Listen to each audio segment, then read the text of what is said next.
बिस्मिल्लाहिर्रहमानिर्रहीम, अस्सलाम वालेकुम। बाखबर सवेरा में खुश आमदेद। Good morning to you all. Hopefully सब ठीक ठाक होंगे, खैरियत से होंगे। मैं सदफ अब्दुल जब्बार और आपका और हमारा साथ होता है 9 से 11 बजे तक रोज़ाना। और अल्हम्दुलिल्लाह जिस तरीके से फ़ीडबैक आता है बड़ी खुशी होती है, आप लोग अप्रिशिएट भी करते हैं और आप लोगों के सजेशंस भी हमारे लिए बहुत वैल्यूएबल होते हैं। रात गए कल बड़ी मुक़द्दस रात थी और लोगों ने इबादत करके कल रात गुजारी और बहुत सारे लोगों ने आज के दिन का रोज़ा भी रखा है। तो ये एक तरीके से कहते हैं ना, तैयारी है आने वाले दिनों की। यूँ भी कि हम रमज़ानुल मुबारक के महीने में कुछ दिनों बाद ही दाखिल होने जा रहे हैं। तो अब जो तैयारियां आपने की हैं वो ज़ाहिरी तौर पे तो हम करते हैं। लोगों को ये होता है ईद के कपड़े बनाने हैं, रमज़ान में कौन सी अनवा अक़साम के खाने पकते हैं, वो प्रोडक्ट आने। लेकिन जो असल तैयारी है वो आपने अपनी नफ्स के लिए करनी है, अपनी स्पिरिट के लिए करनी है कि कैसे आप उस महीने में दाखिल हो रहे हैं जो महीना कहलाता है द मंथ ऑफ हीलिंग, जिसे मंथ ऑफ शेयरिंग कहें, चैरिटी का महीना, अल्लाह से बख्शिश मांगने का महीना, नेक काम करने का महीना। और अपनी जो कुछ ख़ास आदात हैं, चाहे वो आपकी खाने पीने की आदात हों या मुख्तलिफ़ आदात हों, उनसे भी आप जान छुड़ा सकते हैं। तो इस महीने से, जो आने वाला महीना है, इससे आप जितना फ़ायदा उठा सकते हैं उस फ़ायदे को उठाने की कोशिश ज़रूर कीजिएगा। तो ये छोटा सा पैगाम था और इसी पैगाम के साथ अब बाकायदा तौर पर प्रोग्राम का आगाज़ कर लेते हैं और बात करते हैं हम कि चैम्पियंस ट्रॉफ़ी तो होनी है, लेकिन चैम्पियंस ट्रॉफ़ी से पहले चैम्पियन कौन बनेगा। पाकिस्तान और न्यूजीलैंड की टीमें आज फाइनल मैच खेलने जा रही है ट्राई सीरीज़ का। और पाकिस्तान ने जो लास्ट परफॉर्मेंस दी है, सबकी उम्मीदें जाग गई हैं। बहुत सारे लोग अब ये कह रहे हैं कि पाकिस्तान तो भाई फेवरेट है, पाकिस्तान कुछ भी कर सकता है।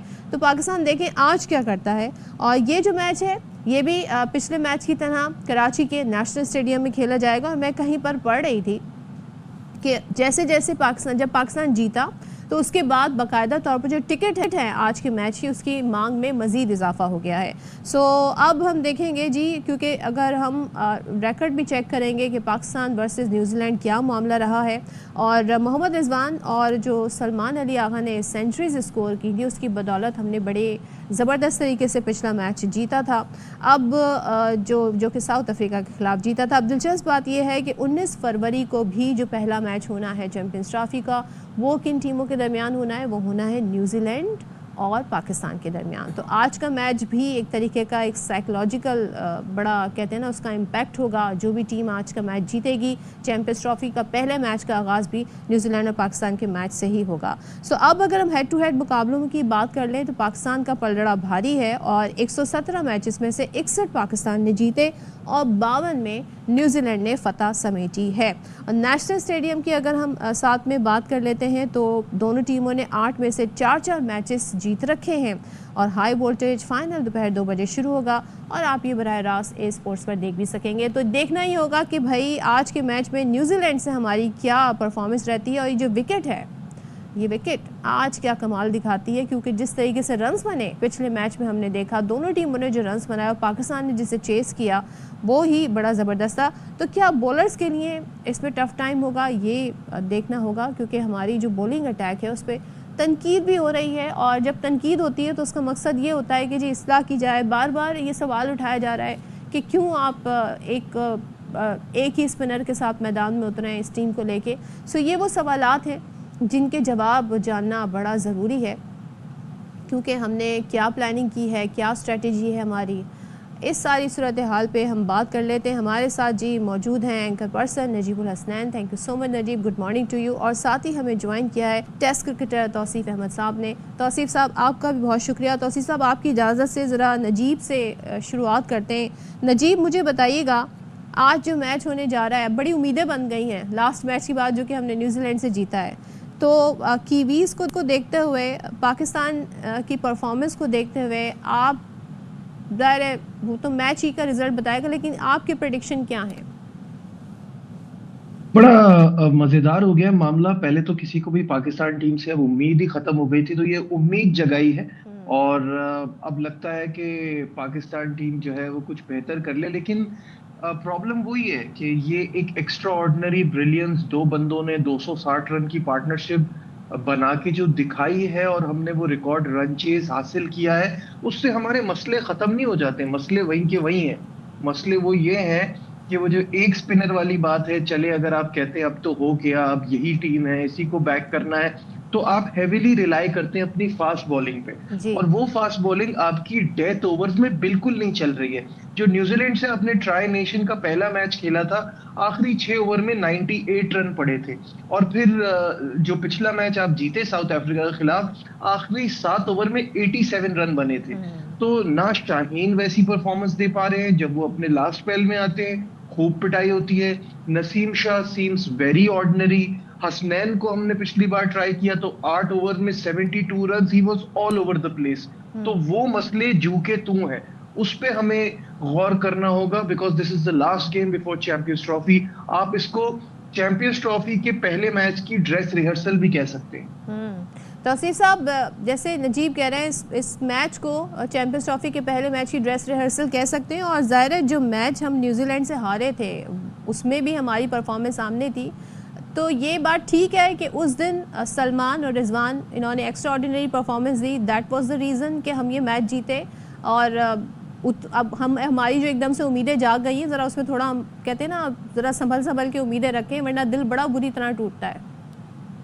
आपने बिल्कुल ठीक कहा, और पहला हक आपने कहा कि नजीब से हम बात करेंगे। बिल्कुल नजीब ही का बनता है, इसलिए कि नजीब ने तो लाइव देखा है ये। और जाहिर है इनको हम तो टीवी पे देख रहे थे, कम मुझे मौका मिलता है ना इनसे बात करने का।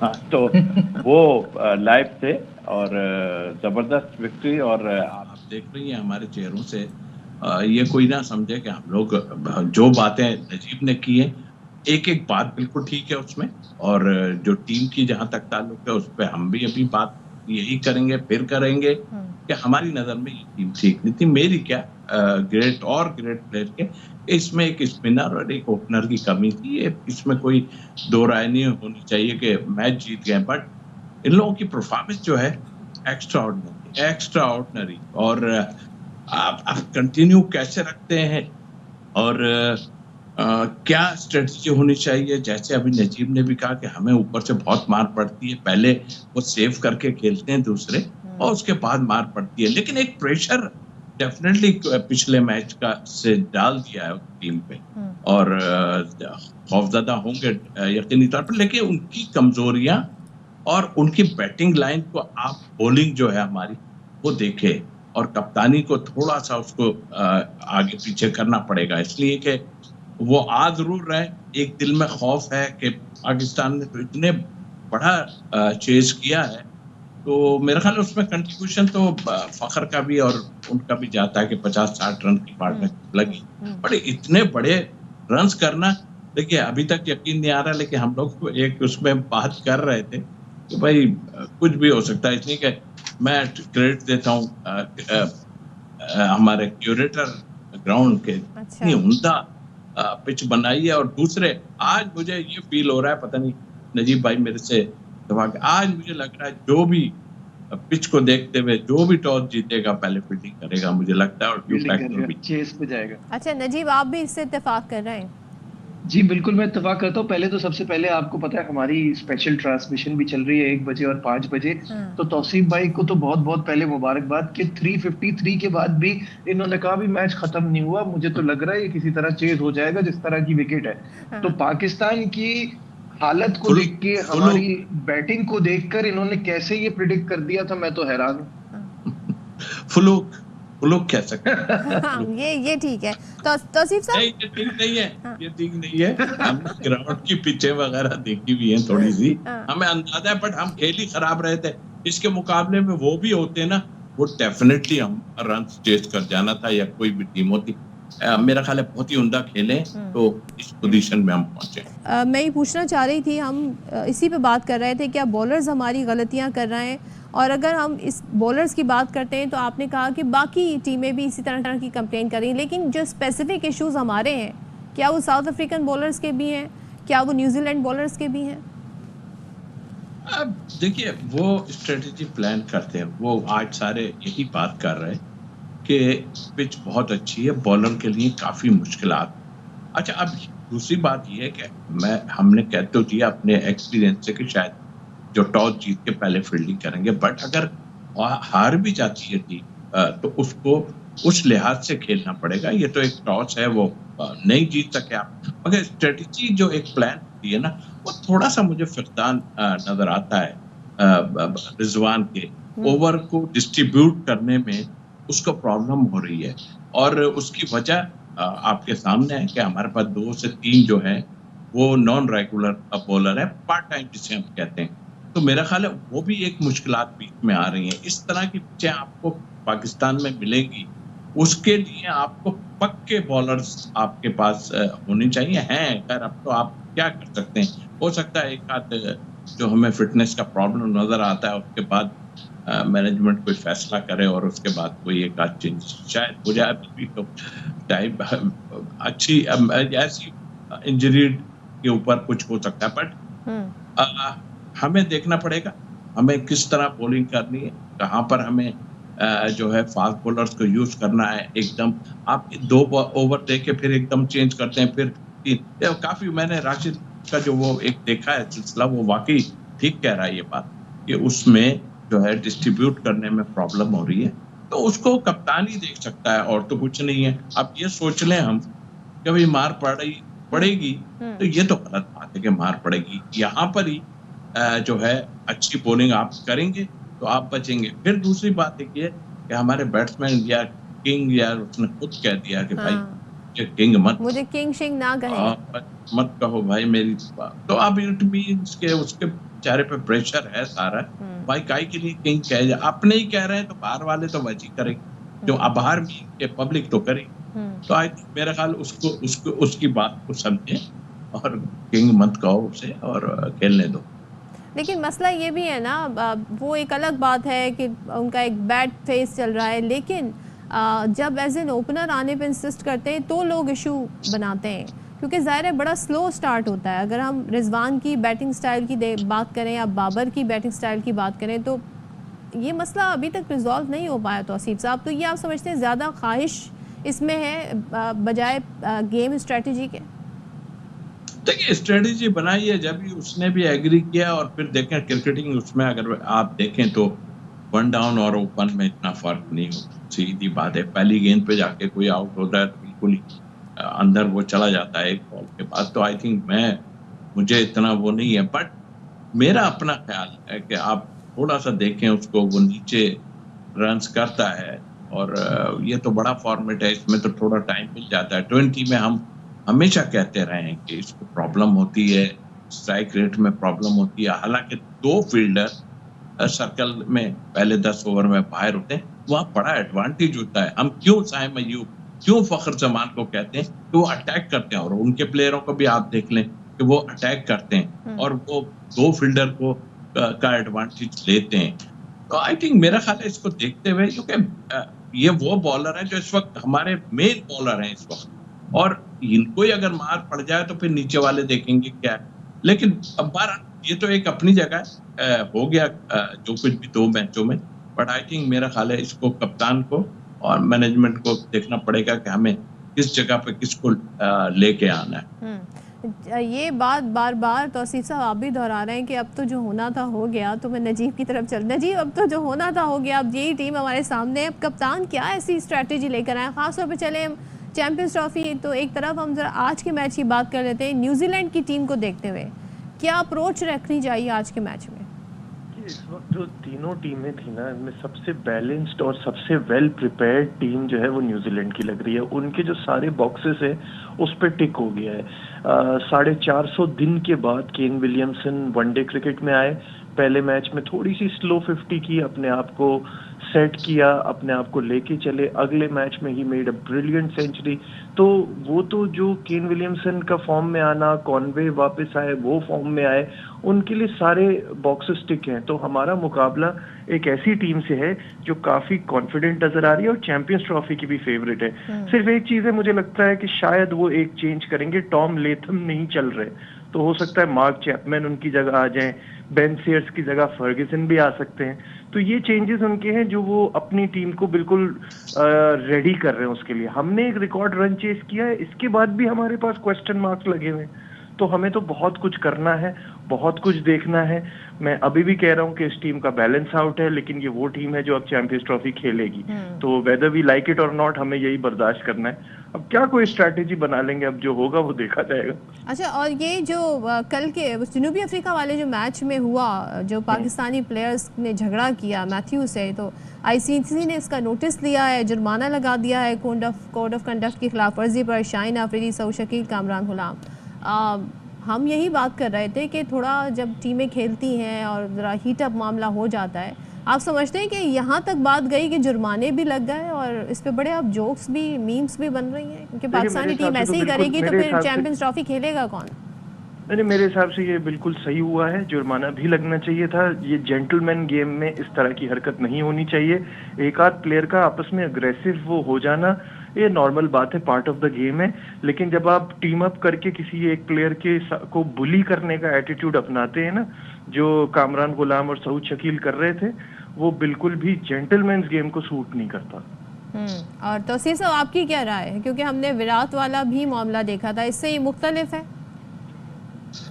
देखिए, मुख्तलिफ तो नहीं है, तीनों पर जिन पे हुए जुर्माने, जब तक नजीब ने बोला बिल्कुल ठीक है, होना भी चाहिए। और कुछ लोग कह रहे थे कि जी बस एक आदमी ने किया है, मैं सुन रहा था यार को आप समझा करें। देखिए, ये बिल्कुल आप स्लेजिंग होती थी पहले, डिस्टर्ब होते थे, बहुत तरीकेकार हैं, अभी भी बहुत तरीकेकार हैं, लेकिन आपको रिस्ट्रिक्ट कर दिया गया है।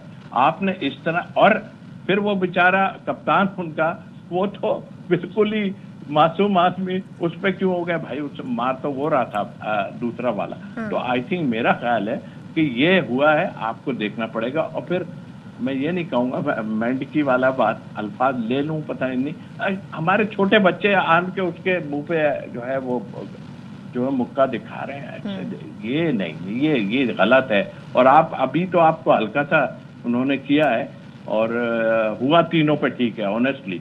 और अगर आप करेंगे तो मेरा ख्याल है फिर दूसरा ही काम होगा आपके साथ। अच्छा, चलिए, लेट्स होप कि ये चीज़ें रिपीट ना हो। Thank you so much Tauseef साहब, नजीब, आप दोनों का बहुत शुक्रिया। और देखते हैं जी आज के मैच में कौन जीता है।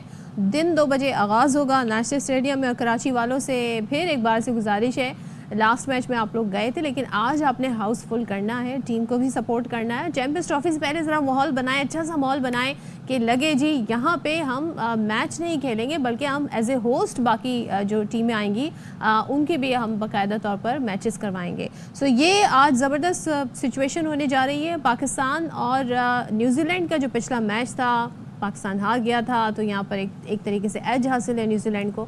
लेकिन टीम ने जो लास्ट परफॉर्मेंस दी है साउथ अफ्रीका के खिलाफ, उससे काफ़ी उम्मीदें बंधी हैं। और जैसे कि तौसीफ साहब कह रहे थे कि जो चेज़ करेगा, जो बाद में बैटिंग करेगा, उसके चांसेस हैं ज़्यादा जीतने के। तो ये तमाम तर हमने मैच के हवाले से सिचुएशन आपके सामने रख दी है। तो यहाँ पर हम ब्रेक ले रहे हैं और ब्रेक के बाद वापस आते हैं। आपने कहीं नहीं जाना।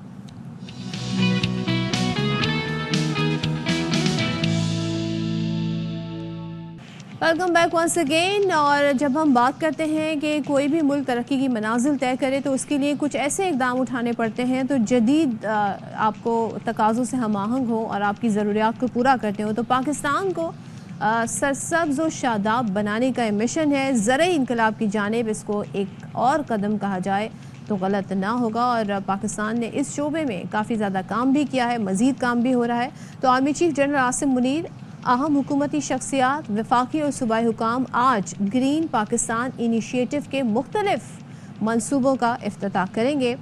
इसमें smart agri farm, green agri mall और तहकीकी सहूलत मरकज़ का आगाज़ होगा। कॉर्पोरेट फार्मिंग में इस्तेमाल ज़रई मशीनरी और आजकल के दौर में इस्तेमाल होने वाली जदीद टेक्नोलॉजी की नुमाइश की जाएगी। ज़रई शोबे की तरक्की और जद्दत से आगाही के लिए हुकूमती शख्सियात को पीरवाल और मुजफ्फरगढ़ में मॉडल फार्म्स का भी दौरा कराया जाएगा। और आर्मी चीफ और वफाकी और सूबाई हुकाम के दौरे से ज़रई तरक्याती मनसूबों को मज़ीद फ़रोग़ मिलेगा। तो जैसे कि हम बात करते हैं, क्योंकि मौसम क्लाइमेट चेंज की वजह से बहुत सारे इश्यूज़ हैं, फूड स्कैरिसिटी का इशू हो रहा है, नेचुरल डिज़ास्टर के इश्यूज़ भी हैं, तो इससे हमारी ज़राअत काफ़ी मुतासर होती है।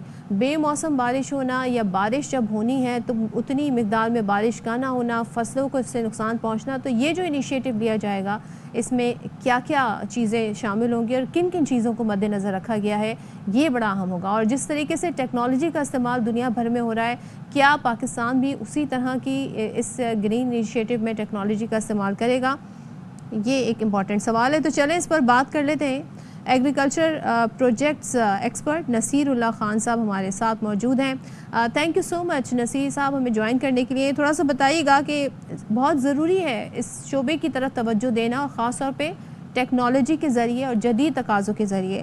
इसे अगर ज़र इनकलाब की तरफ एक अहम कदम कहा जाए तो गलत ना होगा। थोड़ा सा हमें एलेबोरेट करके बताइएगा कि ये ग्रीन इनिशिएटिव पाकिस्तान है क्या। Thank you very much Saddam. जैसा आप अभी बता रही थी कि पाकिस्तान एग्रीकल्चर को एक तो टेक्नोलॉजीज के मदद से आगे लेके जाना है और दूसरा क्लाइमेट के जो नेगेटिव इम्पैक्ट इस पे आ रहे हैं उसके लिए हमें कुछ टेक्नोलॉजीज का और कुछ अपनी प्रैक्टिसेस को चेंज करने की जरूरत होगी। जैसा कि हम सब जानते हैं कि पाकिस्तान बनने से लेके अब तक जो हमारी ज़राअत थी एक रवायती तरीके से काम कर रही थी, और यही वजह है कि हम पूरी दुनिया में कुछ तकरीबन हमसे डबल यील्ड दे रहे हैं और हमारी यील्ड जो है 50% उनसे कम है। वेरी सॉरी, मेरी आवाज़ थोड़ी सी आपको आएगी, मैं ट्रैवलिंग बचौलिस्तान की तरफ ट्रैवल कर रहा हूँ, but we can hear you clearly. अच्छा, सेकेंडली ये है कि आप चूंकि पाकिस्तान की आबादी आपको जैसे पता है कि हर साल तकरीबन तो 5 मिलियन लोग जो कि एक न्यूजीलैंड जैसे पूरे मुल्क की आबादी के बराबर है, वो पाकिस्तान में इतनी आबादी बढ़ रही है। और हमारे यहाँ लैंड रिसोर्सेज जो ऑलरेडी काम कर रही हैं जिससे हम ये एग्रीकल्चर ले रहे हैं, वो कुछ तकरीबन 38 मिलियन एकड़ है नेट सोइंग एरिया, जो कि 2 बार साल में ऑपरेट हो रहा होता है। जबकि खुशकिस्मती समझ लें कि हमारे पास कुछ तकरीबन 20 मिलियन एकड़ जो है वो खाली पड़े हुए हैं। जो आज की इफ्तिताह है वहाँ पे मैरोड में, वो बेसिकली इसी के काम के लिए है कि हमने जो 20 मिलियन एकड़ हमारे खाली पड़े हुए हैं इनको ज़ेरे काश्त लाना है, और ना सिर्फ ज़ेरे काश्त लाना है बल्कि इसके ऊपर लेटेस्ट टेक्नोलॉजीज के जरिए पैदावार जो है उसको भी बढ़ाना है, सो दैट कि हम सिर्फ अपनी 240 मिलियन की पॉपुलेशन या आने वाले वक्त की पॉपुलेशन को फोकस नहीं कर रहे। GCPIL का बेसिकली मैंडेट जो है वो है कि अपनी लोकल जरूरत पूरी करने के बाद एक्सपोर्ट जो है उसको बढ़ाया जा सके। तो बेसिकली क्योंकि हमारा कुछ 24% एग्रीकल्चर अभी भी GDP में कंट्रीब्यूट करता है, जो कि तकरीबन कुछ 25,500 अरब रुपए पाकिस्तानी बनते हैं। और सेकेंडली जो कॉटन है, आप इससे तकरीबन कुछ 16 से 20 अरब US $, टेक्सटाइल गुड्स एक्सपोर्ट करके कमा रहे होते हैं, तो 4-5 बिलियन हमें राइस से आ रहा होता है। तो हमारे यहाँ पोटेंशियल जो है वो बेशुमार है। डेयरी के अंदर अगर आप देखें तो हमारे यहाँ मिल्क और जो मीट की एक्सपोर्ट है तकरीबन 15 बिलियन US$ का, ये भी एक पोटेंशियल हमारे पास पड़ा हुआ है। तो द पर्पज इज बेसिकली कि जो आपका इस वक्त रवायती ज़राअत है, जो नस्लों से एक ही प्रैक्टिस जो है दादा भी कर रहा था, फिर बाप भी कर रहा है, फिर उसका बेटा भी वैसी ज़राअत कर रहा है, तो ये फ्यूचर में ऐसे नहीं है। पूरी दुनिया के अंदर ज़राअत जो है ये एग्री बिजनेस के तौर पे लिया जाता है, और इसके फिर end to end value chains develop की जाती है। जो आप क्रॉप्स लगा रहे हैं उसकी प्रोसेसिंग करें और उसको एक्सपोर्ट करें। नसीर साहब एक चीज़ बताइएगा, ज़ाहिर एक्सपोर्ट हमारी बढ़नी चाहिए, इसके लिए आप बता रहे हैं कि इस ग्रीन इनिशिएटिव पाकिस्तान में क्या क्या स्टेप लिए जाएंगे और उससे क्या क्या इम्पैक्ट आ सकता है। एक जो इशू हमारे यहाँ बहुत बड़ा है वो मकामी किसान के हवाले से है, जो वो चाहते हैं, जिस तरह उनके साथ सलूक होता है या जिस तरीके की रिक्वायरमेंट होती हैं, क्या इससे उनकी ज़िंदगी पर भी फ़र्क पड़ेगा, उनकी आमदनी भी बेहतर होगी? ये बड़ा अच्छा क्वेश्चन आपका। मेरा ख्याल इस सारे इनिशिएटिव का जो अल्टीमेट बेनिफिशियरी है वो फार्मर ही है। बल्कि मैं ये कहूँ कि GCPIL और गवर्नमेंट को मुबारकबाद देने के बजाय फार्मर्स को मुबारकबाद देनी चाहिए। द रीजन इज कि जब ये प्लेटफॉर्म बनेंगे तो यहाँ पे जो लेटेस्ट रिसर्च आप लेंगे, जो मशीनरी लेके आएंगे, जो सीड्स आप बनाएंगे, वो एक एडाप्टिव रिसर्च का काम कर रहे होंगे और वो ये सारे सॉल्यूशन डेवलप करेंगे फार्मर्स के लिए। ये अल्टीमेटली जितनी भी टेक्नोलॉजीज हैं या यहाँ पे क्लाइमेट रेजिलिएंट सीड बनेंगे या जो GIS जो है सैटेलाइट टेक्नोलॉजी का यूज है, तो यहाँ से हमारी मैन पावर की जो स्किल सेट है इसको इम्प्रूव करने में मदद मिलेगी। उन फार्मर्स को विजिट करवाए जाएंगे और फिर ये टेक्नोलॉजी ट्रांसफर की जाएगी फार्मर्स को। अभी भी फार्मर्स को लिम्स जो है वो ट्रांसफर कर रही है, उनके पास जो सैटेलाइट बेस्ड सिस्टम है उसके ऊपर फार्मर्स को आज भी वो एजुकेट कर रहे हैं कि वेदर किस तरह का होगा, पानी आपने कब देना है, कितना देना है, लाइक दिस। तो उसमें बहुत सारी इंफॉर्मेशन जो है वो फार्मर्स के पास प्राइवेट सेक्टर के साथ मिल के भी ये इंफॉर्मेशन जा रही है। तो ये अल्टीमेटली इसका बेनिफिट एक्चुअली है ही फार्मर्स। इसके पीछे बैक एंड के ऊपर जब फिलोसफी अंडरस्टैंड हम कर लें कि हमारे यहाँ दो तरह की एग्रीकल्चर में ग्रोथ रिक्वायर्ड है। One is vertical growth and second one is horizontal growth.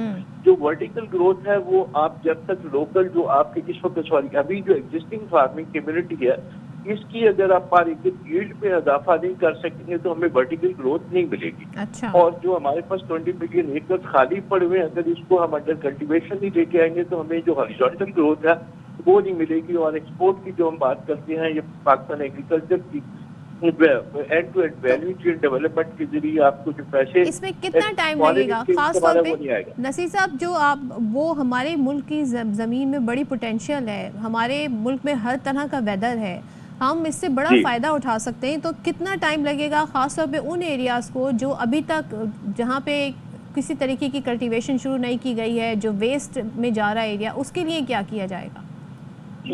ये देखिए ना आप अभी 2024 में GCFPL ने या ग्रीन इनिशिएटिव जो है ये 1 साल का अभी बहुत छोटा सा बच्चा है और इन्होंने इतनी प्रोग्रेस की है।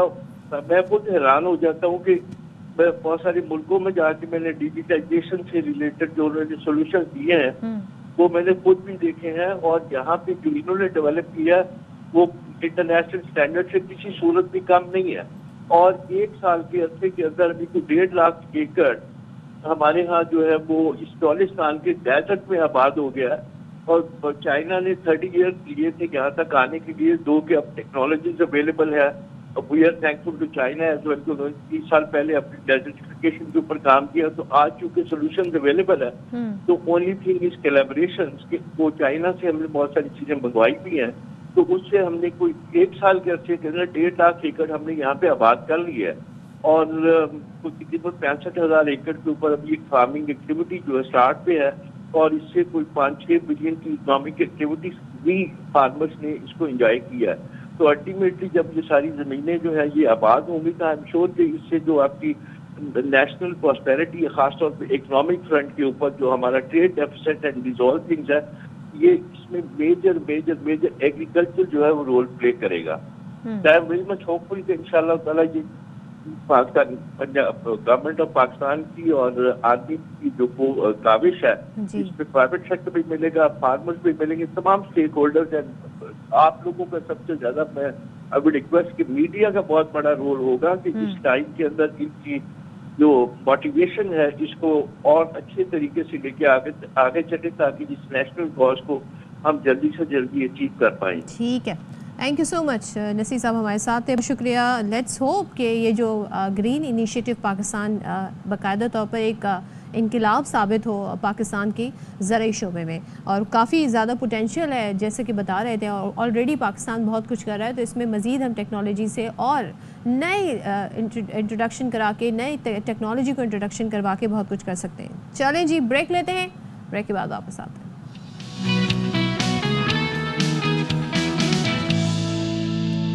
वेलकम बैक वंस अगेन और ज़रा आगे बढ़ते हैं, बात करते हैं। और तुर्किया के सदर तैयब एर्दोगान आए हुए थे इस दौरे पर। हमने देखा मुख्तलिफ वहाँ पर एक्टिविटीज़ हुई, ज़ाहिर मीटिंग्स हुई, MOUs पर साइन हुए।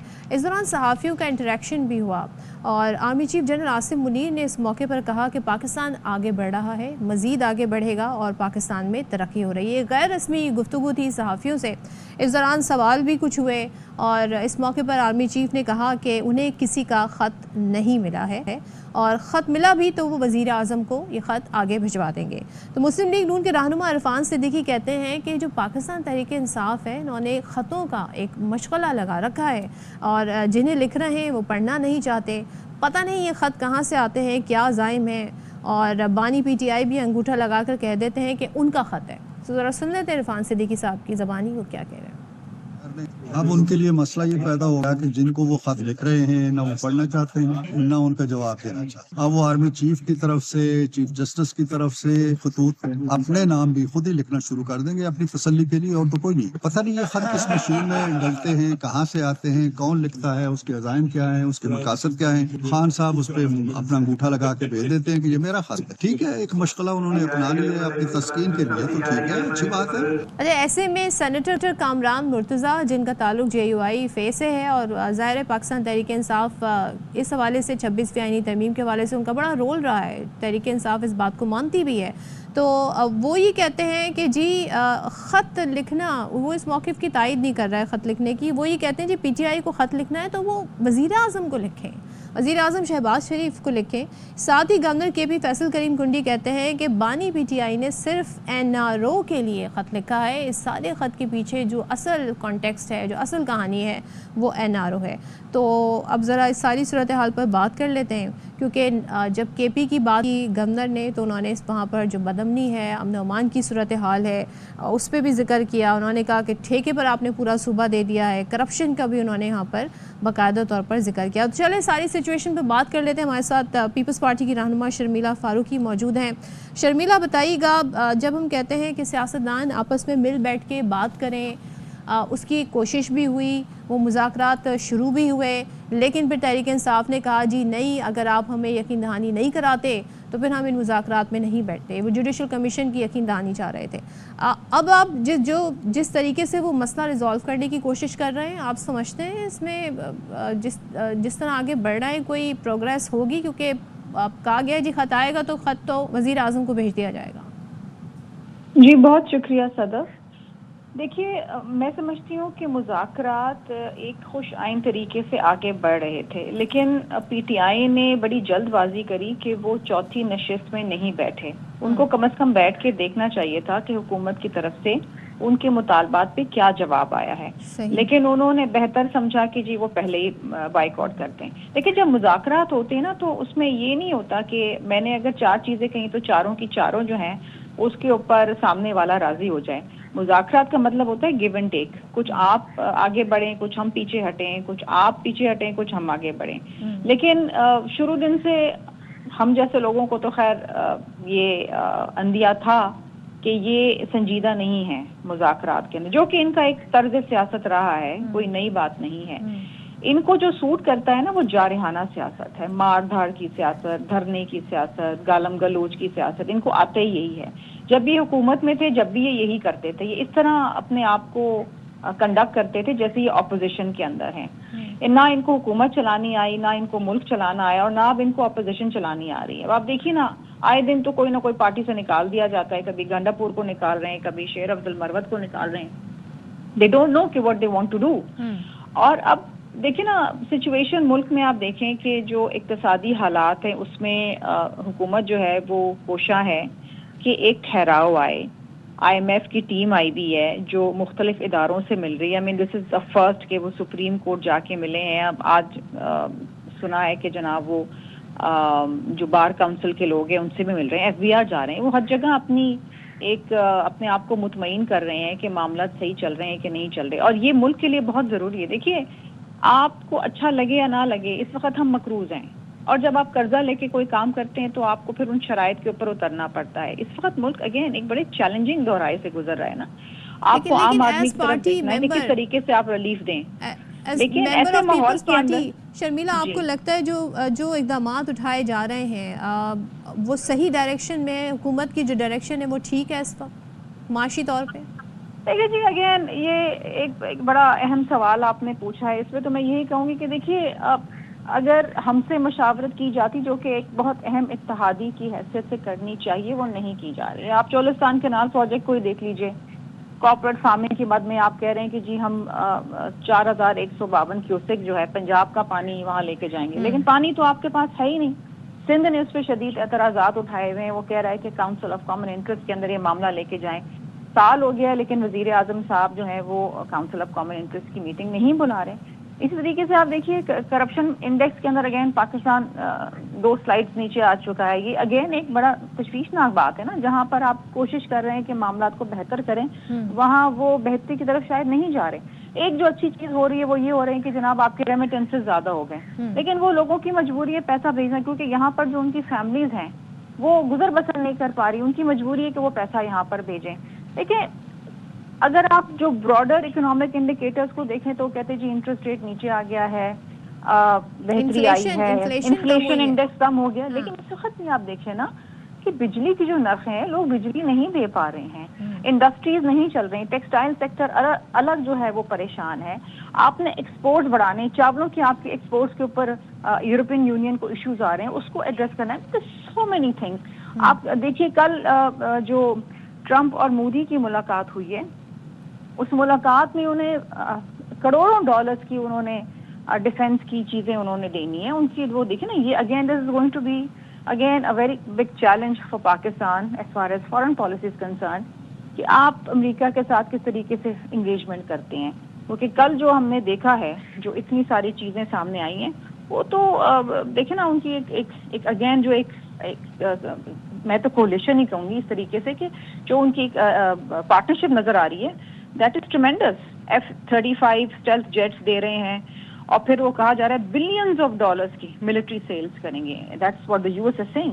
सो I mean there are so many challenges in Pakistan. इस माहौल के अंदर अगर पीटीआई जो है वो सिर्फ अपने बारे में सोचेगी और ये सोचेगी कि जनाब हमने बस किसी ना किसी तरीके से हुकूमत को गिराना है या हुकूमत के कामों को रोकना है, अब वो चिट्ठी लिखने जा रहे हैं IMF को, तो देखिए ना ये आप क्या कर रहे हैं, ये आप सिर्फ शहबाज शरीफ या उसकी हुकूमत के खिलाफ काम नहीं कर रहे, आप पाकिस्तानी अवाम के खिलाफ काम कर रहे हैं। खुदा ना खासा कोई मसला आता है, मुल्क डिफॉल्ट पे जाता है या लोन नहीं मिलता है, whatever reason whatever, तो आपके मुल्क के लोग सफर करेंगे, ये देखना चाहिए। तो अगर ये नहीं होना चाहिए कि सियासत किसी एक शख्स या किसी एक जमात से बढ़ के नहीं होनी चाहिए, ये मुल्क के लिए होनी चाहिए। Pakistan comes first, definitely. Thank you so much Sharmila, बहुत शुक्रिया आपका वक्त देने के लिए। और जाहिर है जब बात होती है तो फिर उन चीज़ों को अप्रिशिएट भी करना चाहिए जिनमें बेहतरी हो रही है। सो अब आगे क्या, अब मुझे जी बता दिया गया है, कुछ हम दीगर इशू की तरफ चलते हैं। और बड़ा अहम कुछ कहते हैं ना, पिछले दिनों से हम बता रहे हैं पंजाब में जो काम हो रहा है उसकी बात कर लेते हैं। जैसे कि एक लेन अलग से बनाई गई बाइकर्स के लिए, इसी तरीके से बहुत सारे इश्यूज़ हैं जो पंजाब में इस वक्त ख़ास तौर पे पानी की जिस तरह कमी है। तो अब एक नया इनिशिएटिव ये लिया गया है कि पंजाब में घरों में जो गाड़ी धोई जाती है, बेतहाशा पानी उसमें बहाया जाता है जी, उस पर अब पाबंदी लगा दी गई है। और ये पाबंदी का इतलाक होगा कैसे, ये बड़ा इंटरेस्टिंग होगा जानना, क्योंकि नोटिफिकेशन आ गया है। तो अलमास हमारे नुमाइंदे हमारे साथ हैं, वो हमें इसकी डिटेल बताएंगे। तो अलमास बताइएगा, एक्शन क्या लिया जाएगा जो पानी ज़ाया करेगा? बिल्कुल जी, ये लाहौर हाई कोर्ट ने इस पर फैसला दिया है और जिस पर अमल दरामद किया है। महकमा तहफ़्फ़ुज़ माहौलियात ने एक नोटिफिकेशन जारी कर दिया है।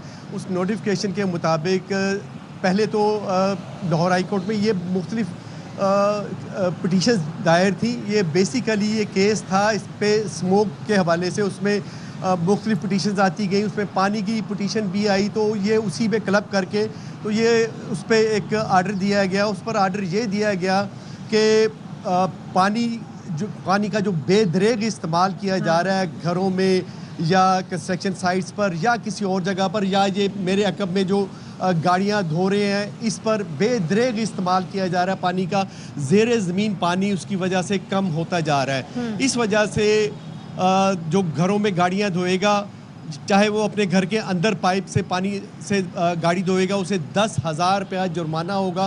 और जो ये सर्विस स्टेशन बने हुए हैं पेट्रोल पंप्स पर, इनको भी 1 लाख रुपया जुर्माना होगा। जिनके पास ये नहीं होगा, रिसाइकलिंग प्लांट नहीं होगा या वाटर ट्रीटमेंट प्लांट नहीं होगा, उनको 1 लाख रुपए जुर्माना होगा। ट्रीटमेंट प्लांट क्या, आप जरा थोड़ा सा इसे एलैबोरेट करें, क्या किया जाएगा इसके लिए? पानी तो इस तरह भी जाया होगा और उसी पानी को बिल्कुल सदफ, उसी पानी को रिसाइकल करके साफ करके दोबारा उसी पानी से दोबारा गाड़ियाँ जो धोएगा उसको तो 1 लाख रुपए जुर्माना नहीं होगा। जिसके पास रिसाइकलिंग सिस्टम नहीं होगा या वाटर ट्रीटमेंट प्लांट नहीं होगा, उसको 1 लाख रुपया जुर्माना अदा करना पड़ेगा। और न सिर्फ 1 लाख रुपया जुर्माना बल्कि इसका सर्विस स्टेशन तो भी ये जो सील रिसाइकलिंग कर दिया सिस्टम जाएगा। है, ये कितनी कॉस्ट होगी इसकी, और क्या हर कोई इसे अफोर्ड कर सकता है, और अवेलेबल है एक तमाम तर जो इसके इक्विपमेंट है? अब बिल्कुल सदफ, ये जब से हम यहाँ पे आए हैं कुछ देर पहले से, तो मुसलसल ये गाड़ियाँ धुल रही हैं। छोटी गाड़ी का वो 400 लेते हैं और बड़ी गाड़ी का 600 और 1000 रुपया तक चार्ज करते हैं, और रात तक ये सैकड़ों गाड़ियाँ धो लेते हैं। ये 2-4-5 लाख रुपए का ट्रीटमेंट प्लांट नहीं लगा सकते, ये लगा सकते हैं।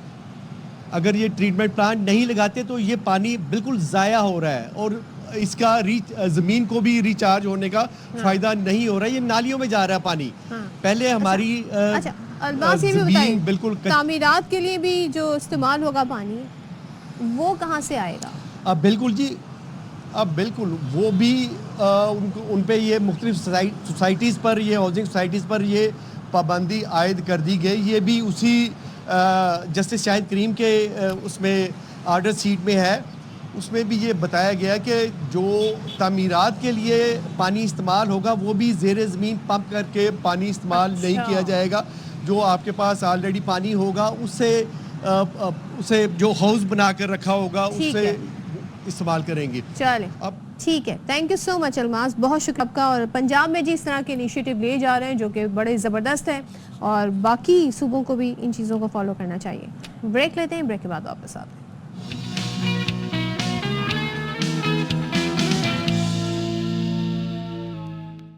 कराची में बहुत सारे मसले हैं, ट्रैफिक का भी बड़ा मसला है, सड़कों का भी मसला है, लेकिन ट्रैफिक के साथ साथ हम ये देखते हैं कि जो तजावुज़ात हैं वो बहुत ज़्यादा जगह घेर लेती हैं। इस वजह से जो हमारी ऑलरेडी रोड्स हैं, जो ऑलरेडी बर्डन हैं, वो और कंजस्टेड हो जाती हैं। तो कराची में ट्रैफिक की रवानी सही तौर पे जारी रहे, इसके लिए सिंध हुकूमत ने अब हिकमत अमली बनाई है।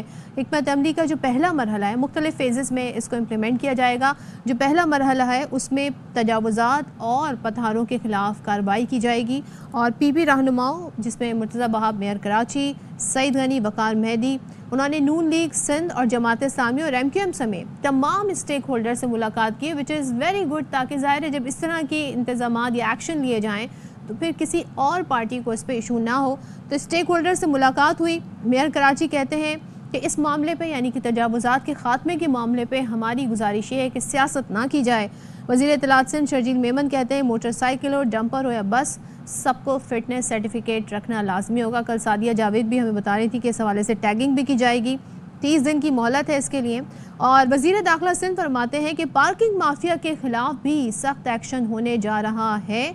और बड़ा इंटरेस्टिंग जो चीज़ मैं आपको बता दूं कि सिर्फ़ और सिर्फ सिंगल लाइन पार्किंग की इजाज़त होगी, और डबल लाइन पार्किंग का मुताल्लिका SHO को ब्लैक लिस्ट कर दिया जाएगा। अब ये सब एक्शन कितने फेजेस में होंगे, इम्प्लीमेंटेशन कैसे होगा, इस पे हम बात कर लेते हैं। हमारे साथ मौजूद है वज़ीर इत्तलात सिंध शर्जील इनाम मेमन साहब। Thank you so much Sharjeel साहब ज्वाइन करने के लिए।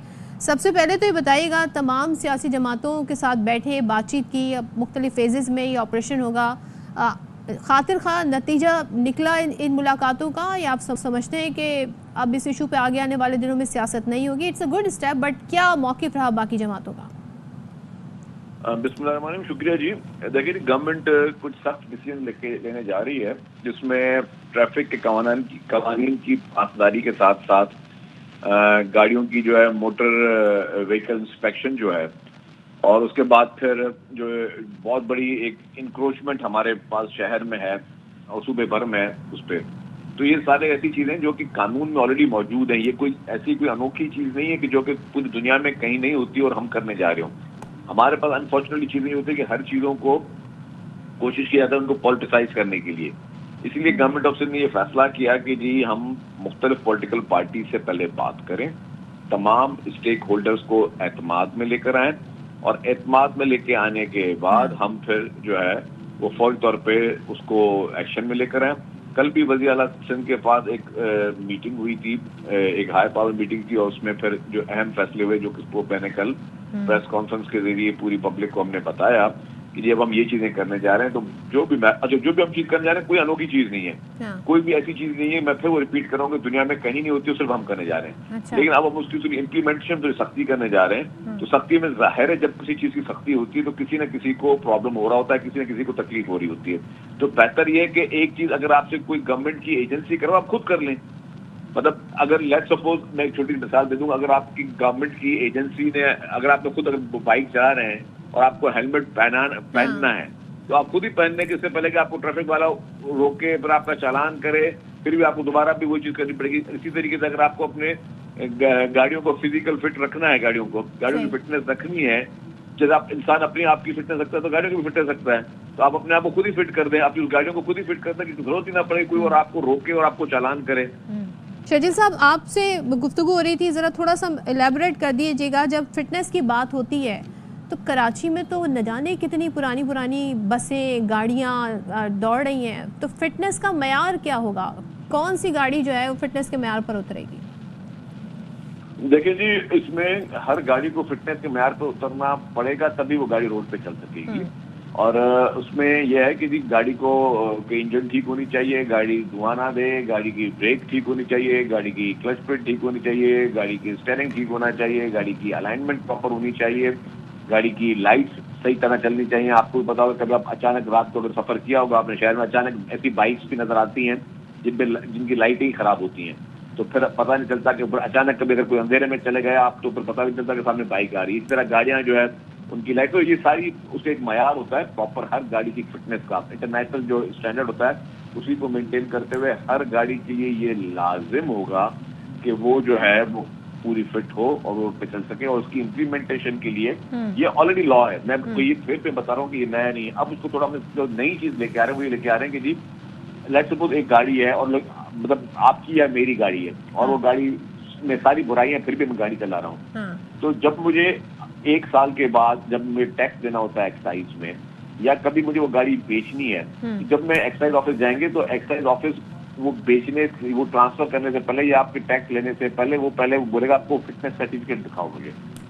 वो हमने इसमें एक एडेड वैल्यू लेके आ रहे हैं ताकि उसकी मैकेनिज्म, उसकी इम्प्लीमेंटेशन को बेसिकली हम कुछ ज्यादा करना चाह रहे हैं, चेक एंड बैलेंस आना। शर्जील साहब, ये जो गाड़ियां हैं ना, ये गाड़ियां एक तो सड़कों को भी नुकसान पहुंचाती हैं और जो सड़कों पे गड्ढे हैं वो भी इन गाड़ियों के खराब होने का सबब बनते हैं। यहाँ पे मैं एक मेंशन करूँ, अगर मंगो पीर शाहरा जो कि बनारस तक आती है, यहाँ नई बनी थी, अभी आई थिंक 1.5-2 साल पहले की बात है, यहाँ पर चलते हैं जी वाटर टैंकर, पानी गिरता है, सड़क जो है वो ख़राब होती है, आधा पानी गिर रहा होता है, तो फिर निशानदेही भी की जाती है। आपको इन जगह भी काम करना होगा या उनके खिलाफ भी कार्रवाई करनी होगी? देखिए जी, वो भी वाटर टैंकर्स में भी हर चीज़ उसको हम सबको कह रहे हैं कि उन्होंने भी अपनी फिटनेस गाड़ियों की करवानी है, नंबर 1। एक और चीज़ बता दूं कि हमने जो अनरजिस्टर्ड भी वाटर टैंकर चल रहे हैं उनके खिलाफ भी क्रैकडाउन का फैसला किया। कल हमारी मीटिंग हुई थी जिसमें हमारे वाटर टैंकर्स डंपर्स इन सब एसोसिएशन से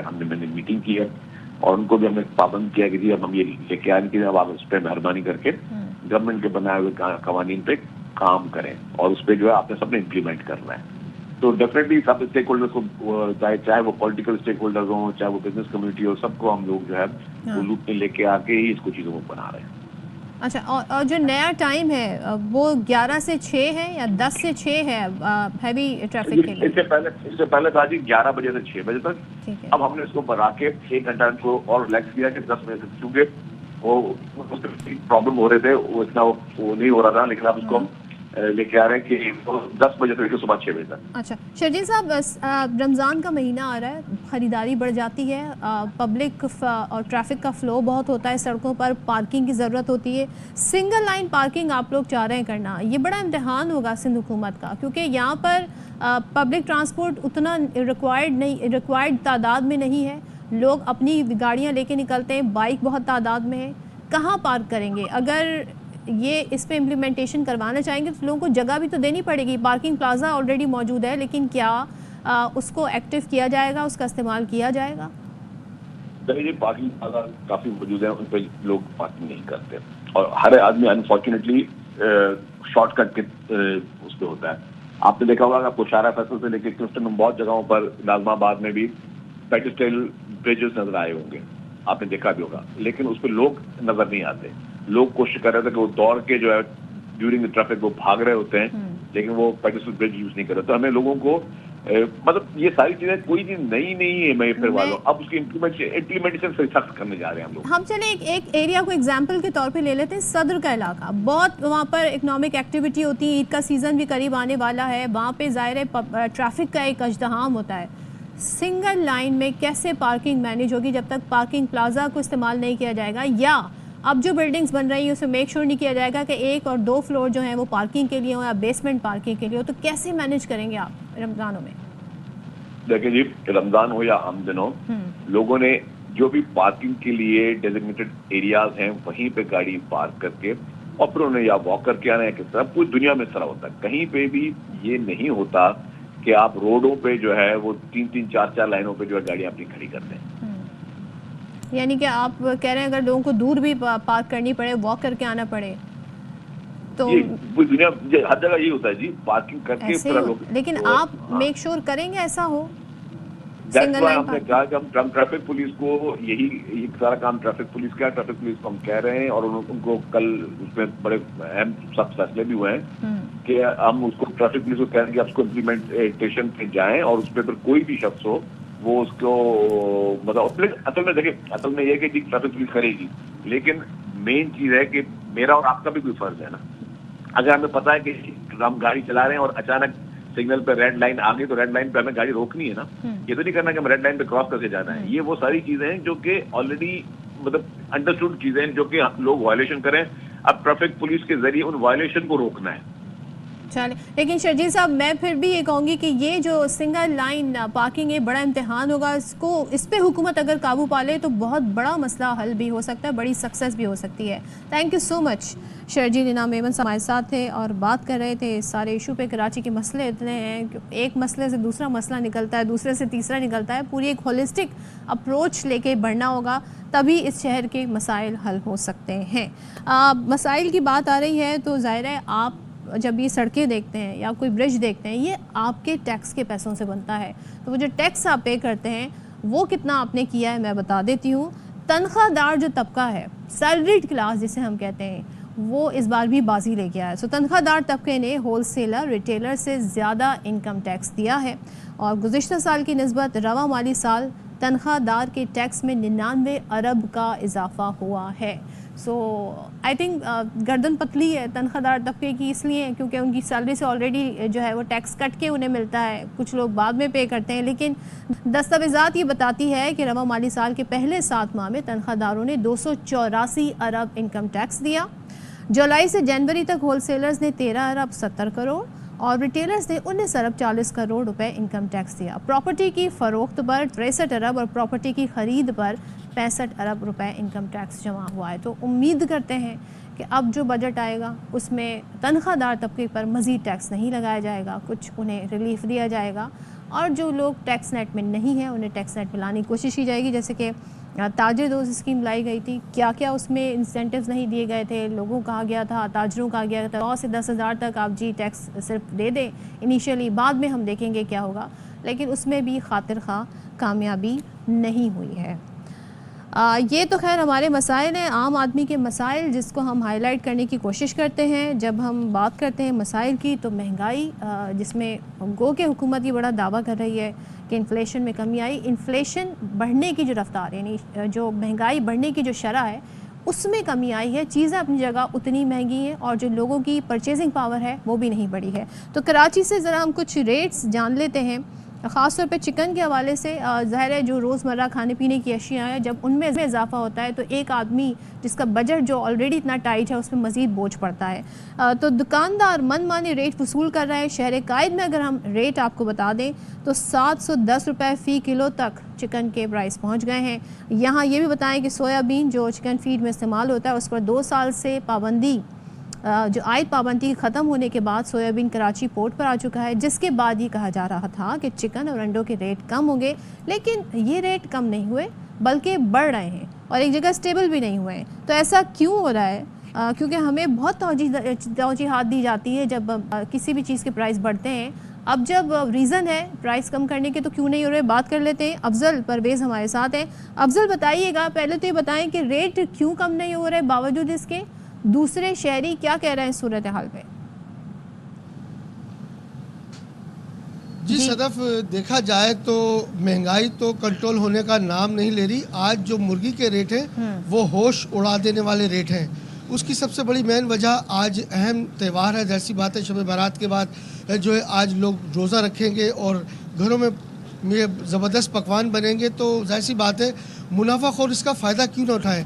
आज होश उड़ा देने वाले मुर्गी के रेट हैं 750 रुपये किलो के हिसाब से शहर भर में इस वक्त मुर्गी फ़रोख्त हो रही है। ये मैंने आपको उस इलाके के रेट बताएं जो ज़िला साउथ का इलाका कहलाता है, जो सबसे महंगा तरीन ज़िला कहलाता है। ताहम देखा जाए तो अगर क्लिफ्टन का डिफेंस का रुख करें तो वहाँ इस वक्त मुर्गी के रेट है 790 रुपये। कोई पूछने वाला नहीं है। ज़िला इंतज़ामिया कोशिश करती है कि मुनाफाखोरों के खिलाफ कार्रवाई करे, लेकिन वो तमाम कार्रवाई दुमाशी होती है। हुए थे, उन्होंने डिप्टी कमिश्नर को मुअत्तल भी कर दिया था, तो यहाँ पे कोई एक्टिविटी नहीं हो रही इस हवाले से। सदफ, किसी एक असिस्टेंट कमिश्नर को मुअत्तल करने से ये मसला हल नहीं होता, क्योंकि ये पूरे कराची का मसला है। क्योंकि रिलीफ फराम करने के हवाले से सिर्फ दावे नहीं चाहिए, इक़दामात भी चाहिए। माजी में इस इक़दामात के तहत शहर भर की मार्केटों में जो है कैंप्स लगाए जाते थे। मुख्तार कार असिस्टेंट कमिश्नर एक बहुत बड़ी पावर रखते थे। कमेटियां होती थी जो बाकायदा तौर पर सर्वे करती थी, आगाही मुहिम होती थी, जो है सरकारी लिस्ट आवेज़ा हुआ करती थी ताकि किसी की जुर्रत ना हो सके कि महंगे दामों को चीज़ फ़रोख्त की जा सके। शहरी फौरी तौर पर शिकायत करते थे, उसका अजवाला होता था और जुर्माने होते थे। लेकिन जुर्माने तो होते हैं जो मामूली नौयत के होते हैं, और जो जुर्माने भरने के बाद वो शहरियों को वही महंगे दामों चीज़ें बेचने पर जो है आमादा करते हैं। अगर देखा जाए तो माजी में कई इक़दामात किए गए, लेकिन मुनाफाखोरों के खिलाफ कोई ठोस इक़दामात देखने में नहीं आए। अभी भी मुनाफाखोर सरगर्म है, क्योंकि अब रमज़ान आने वाले हैं। देखा जाए तो अब टमाटर की नौयत ले लें, टमाटर 100 रुपए के 3 किलो मिलते थे कल तक, लेकिन आज ये बात अभी फिलहाल आप ना ही करें अफजल। अब आज के दिन तक हम रहते हैं, अभी हम रमज़ान में आने वाली महंगाई पे बात ना करें तो बेहतर है, लोग बिला वजह परेशान हो जाएंगे already. Thank you so much. लेकिन देखिए जी, जिसका जोल कर रहा है वो रेट हैं, आए दिन रेट चेंज हो जाते हैं और कोई पूछने वाला भी नहीं है। सरकारी निर्ख कुछ और बता रहे होते हैं और जो दुकानदार हैं वो अपने हिसाब से चीज़ें बेच रहे होते हैं। बस चलें जी, ये है हालात। अब इसके बाद मैं क्या कहूँ, यहाँ पर फिर ब्रेक ही बनता है, ब्रेक के बाद आते हैं।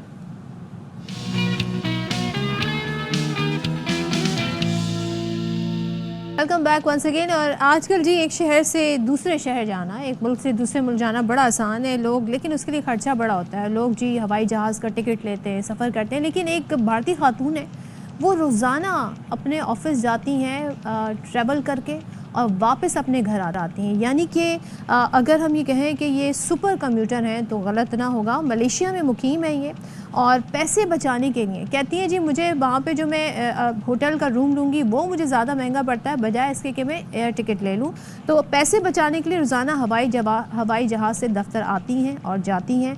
साथ में वो ये भी कहती हैं कि वो वर्क लाइफ बैलेंस रखना चाहती हैं, यानी कि वो ये चाहती हैं कि वो अपने बच्चों को भरपूर टाइम दे सकें, तो इसलिए भी वो ये खर्चा करती हैं।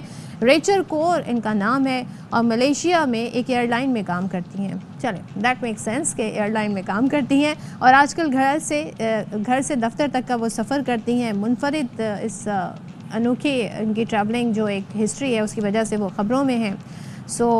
अपने घर से दफ्तर तक पहुंचने की तकरीबन 400 किलोमीटर का फ़ज़ाई सफ़र तय करती हैं और रोज़ाना सुबह 5 बजे तक एयरपोर्ट पहुंच जाती हैं। 6 बजे परवाज़ लेती हैं, 7:45 बजे दफ्तर पहुंच जाती हैं और शाम को फिर उनकी वापसी इसी तरीके से हो जाती है और वो 7:30 बजे घर पहुंच जाती हैं। अंदाज़ा करें, कराची में जो लोग सफ़र करते हैं उनका ये एक नॉर्मल टाइम है और ये खातून जो हैं एक जगह से दूसरी जगह बाय एयर ट्रैवल करके जा रही हैं। और कल और परसों हमने देखा तुर्किया के सदर रजब तैयब एर्दोगान 2 रोज़ा दौरे पर पाकिस्तान में थे और पाकिस्तान ने बड़े ज़बरदस्त तरीके से होस्टिंग की, उनका इस्तकबाल किया, बड़ा यादगारी उनका ये पाकिस्तान का दौरा रहा। अब वो अपना दौरा मुकम्मल करके वापस तुर्किया पहुंच गए हैं। उनके इस यादगार दौरे में बताया जा रहा है तकरीबन 24 मुआहदों और मफाहमती याददाश्तों पर दस्तखत हुए और जो ट्रेड वॉल्यूम है उसकी अगर हम बात करें तो वो $5 अरब तक बढ़ाने पर इत्तेफाक हुआ है। अब ना ना सिर्फ तिजारत बल्कि डिफेंस सेक्टर में भी मुख्तलिफ शोबों में ताउन मज़ीद बढ़ाया जाएगा। वज़ीर आज़म शहबाज शरीफ और तुर्क सदर की मौजूदगी में मुआहदों और मुफाहमत की याददाश्तों पर दस्तखत भी हुए। Air force, electronic warfare, military health के शोबे में तरबियत ताउन के प्रोटोकॉल पर भी दस्तखत हुए। एनर्जी ट्रांजिशन जो है वो कानकनी, हाइड्रोकार्बन और पानी के शोबे और ज़रूरी बीजों के हवाले से ताउन की मुफाहमती याददाश्तों पर दस्तखत हुए। अच्छे इनिशिएटिव हैं, इसके क्या असरात होंगे इस पर हम बात कर लेते हैं। हमारे साथ मौजूद माहिर माशियात आबिद सुलैही साहब।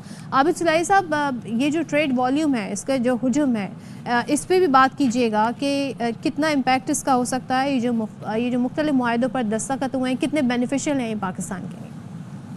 जी बहुत शुक्रिया। मेरा ख्याल है जो कल का दौरा था वो एक तो हमें ये याद रखना चाहिए कि पाकिस्तान और टर्की के जो हिस्टोरिक रिलेशंस हैं आरसीडी के ज़माने से, एक तो ये उसका रीएश्योरेंस और उसकी रिवाइवल थी।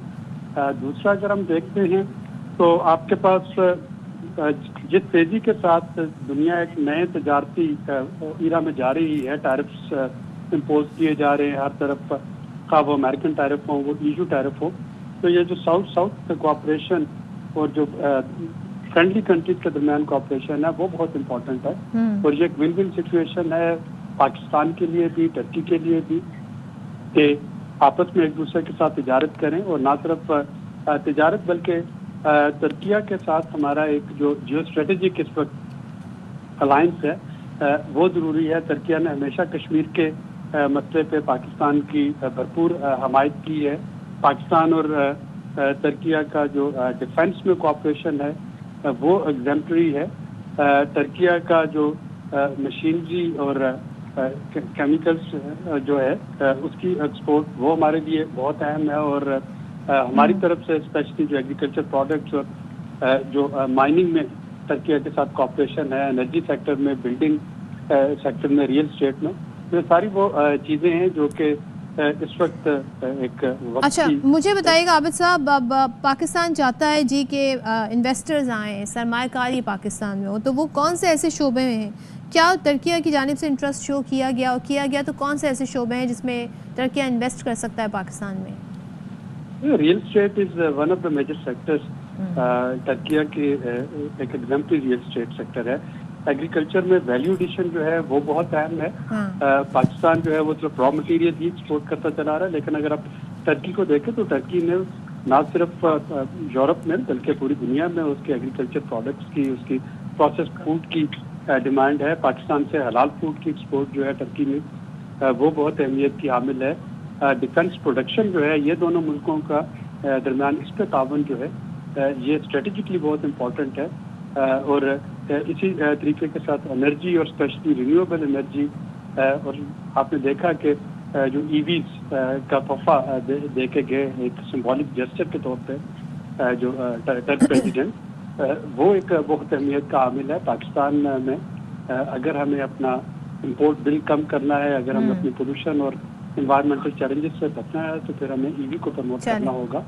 और ईवी के लिए टर्की जो है वो एक बहुत इंपॉर्टेंट पार्टनर के तौर पर सामने आ रहा है। ठीक है, thank you so much. Abid Suleri हमारे साथ थे और बता रहे थे जी कितना ज़बरदस्त ये दौरा रहा है, उसके समरात हम आने वाले दिनों में भी देखेंगे। इसी के साथ आपसे इजाज़त चाहने का वक्त आ गया। अपना बहुत सारा ख्याल रखिएगा, आपसे मुलाकात जारी रहेगी, आप अपना फीडबैक हमें देते रहिएगा। बहुत सारे ख्याल रखिएगा। अल्लाह हाफ़िज़।